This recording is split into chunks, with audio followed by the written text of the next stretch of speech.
I remember the roar of the engine, along with the cold of the window on the skin of my forehead.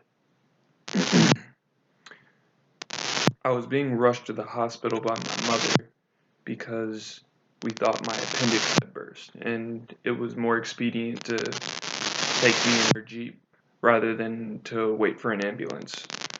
So I could remember feeling every bump, turn, and brake in the car, but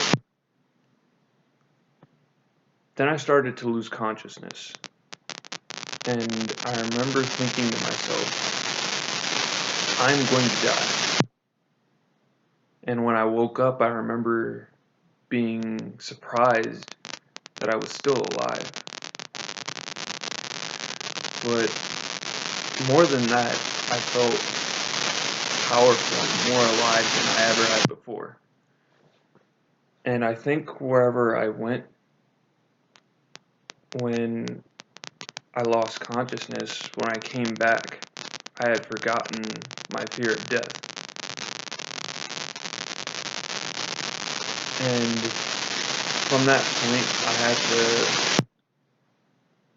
find someone who had experienced what I had experienced, or at least knew what I was talking about. And I had found that some years later in the writings of a man named Marcus Aurelius.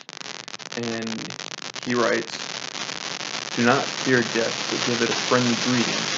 Nature sends it along with everything else, like youth and old age, growing up and reaching one's prime, growing teeth and a beard and white hair, begetting and conceiving and bearing children.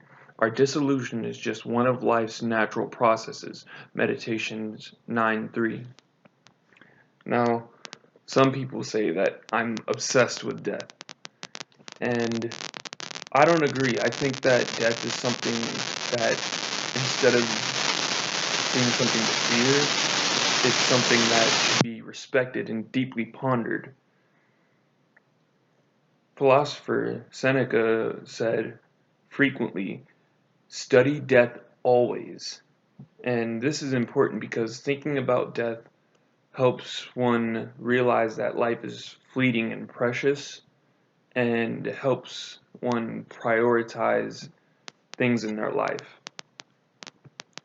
So, one thing that I realize is you can't be free if you fear your mortality, because then you can't live on your terms. Death is one of the scariest things humans contemplate.